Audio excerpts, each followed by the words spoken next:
Hello everyone, কেমন আছেন আপনারা সবাই? আজকে আমরা ঘুরতে এসেছি নরওয়ের এক অসাধারণ সুন্দর পার্কে। এই জায়গাটার নাম হচ্ছে রামমেগর। অসলো থেকে খুব একটা দূরে না। জায়গাটা খুব সুন্দর, চারিদিকে সবুজ, ফুলের সৌরভ আর মন ভরিয়ে দেওয়া প্রকৃতি, যেখানে বাতাসে আছে ফুলের গন্ধ আর চোখে ভরে যায় রঙের সমারোহ। আমরা অনেক অল্প সময় নিয়ে এসেছিলাম, 2 ঘন্টার মতো আমরা ঘুরেছি। তবে 2 থেকে আড়াই ঘন্টা হলে এই জায়গাটা পুরোটা দেখা যাবে, কারণ জায়গাটা বিশাল বড় আর প্রতিটা জায়গায় আলাদা আলাদা সৌন্দর্য। ঘুরতে ঘুরতে মন হারিয়ে গেল এক অপরূপ সৌন্দর্যে। এখানে এসে মনে হচ্ছে সময় যেন থমকে গেছে। কত সুন্দর, শান্ত আর প্রশান্ত একটা জায়গা, সত্যি মনটা ভরে গেল। এই পার্ক খোলা থাকে সকাল 11টা থেকে 5টা পর্যন্ত।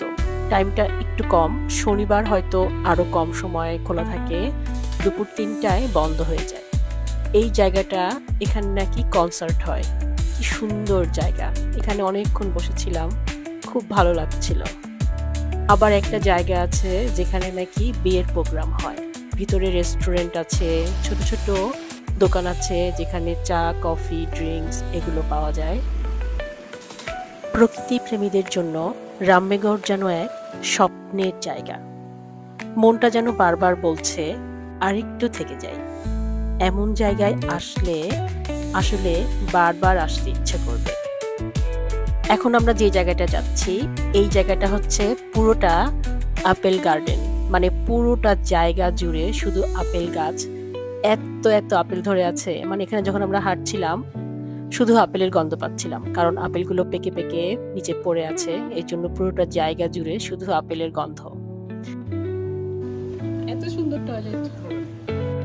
আমার কাছে এই জায়গাটাই সবচেয়ে ভালো লেগেছে, পুরোটা পার্ক জুড়ে শুধু আপেল গাছ। উফ, কি যে সুন্দর লাগছিল দৃশ্য।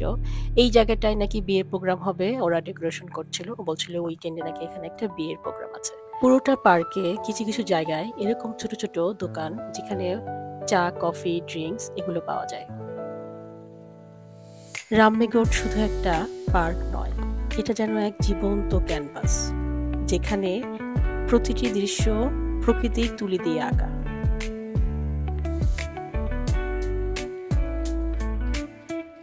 এটা হচ্ছে একটা রেস্টুরেন্টটা বেশ বড়।